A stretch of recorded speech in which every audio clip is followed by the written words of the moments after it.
Hər kəsə salam.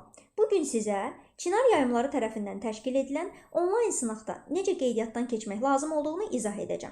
Bunun üçün əvvəlcə Google-dan texnoçinar.az saytına daxil olursunuz.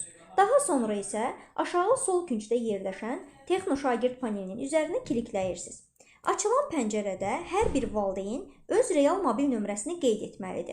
Bu ona görə lazımdır ki, əgər gələcəkdə siz şəxsi kabinetinizin şifrəsini unutsaz və daxil ola bilməsəz, bizə müraciət edəcəksiniz və biz sizə rahat şəkildə köməklik göstərəcəyik. İndi isə mobil nömrəni qeyd edirəm. Daha sonra isə təsdiq et düyməsinin üzərinə klikləyirəm.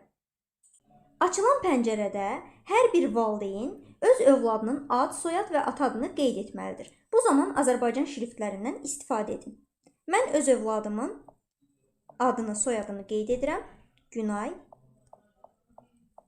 İbrahimova, ata adı İlyas və daha sonra isə cins seçirəm, qız. Azərbaycan bölməsi ya da Rus bölməsi, övladınız hansı bölmədə təhsil alırsa onu qeyd edirsiniz. Azərbaycan bölməsi, sinif, birinci sinif, xarici dil.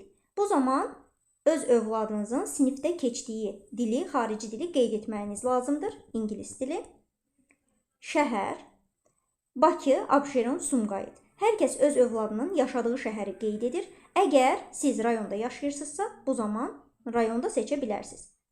Ağdam, məktəbi seçirsiniz. Ağdam 109 saylı tam orta məktəb.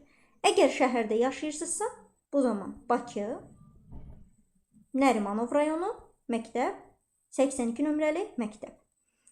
Sinifin indeksini seçmək lazımdır. 1B sinifi. Sinif rəhbərinin ad soyadını qeyd edərkən diqqətli olun. Çünki bəzən valideynlər sinif rəhbərinin adını qeyd edirlər, amma soyadını qeyd etmirlər. Ya da əksinə, soyadını qeyd edirlər, amma adını qeyd etmirlər. Bu zaman imtahan bitdikdən sonra əgər sizin övladınız sertifikatla təltif olunarsa, sertifikatda övladınızın ad soyadında problem yaranacaq. Ona görə də müəllimin ad soyadını düzgün qeyd edin. Qeyd edirəm.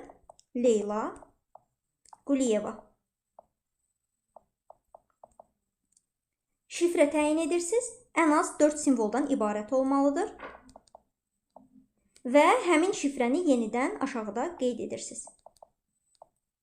Qeydiyyatdan keç düyməsini klikləyirsiniz.